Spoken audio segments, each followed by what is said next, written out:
এবং বড় মানুষ হওয়া উচিত।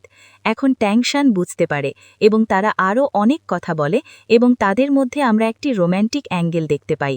তারা দুজনে একে অপরের সাথে সব সময় একসাথে থাকার প্রতিশ্রুতি দেয় এবং ট্যাংশান তাকে সব সময় রক্ষা করার শপথ নেয়।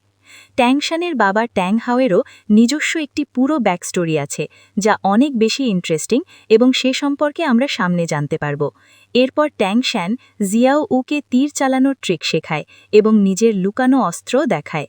লুকানো অস্ত্র দেখে জিয়াও উ খুব খুশি হয় এবং তার কাছে লুকানো অস্ত্রটি চায়, কিন্তু ট্যাংশান লুকানো অস্ত্রের মতো বিপজ্জনক জিনিস তাকে দিতে অস্বীকার করে।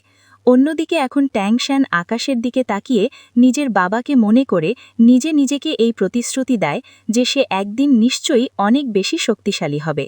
এরপর তার ট্রেনিং করতে ৫ বছর কেটে যায় এবং আমরা ৫ বছর পর ট্যাংশানকে জিয়াও উয়ের সাথে দেখি। তারা দুজনেই এখন বড় হয়ে গেছে এবং এখন তারা গ্র্যান্ডমাস্টারের কথা অনুযায়ী নিজেদের হাই স্কুলের পড়াশোনা করার জন্য শ্রেক স্কুলে যাচ্ছিল।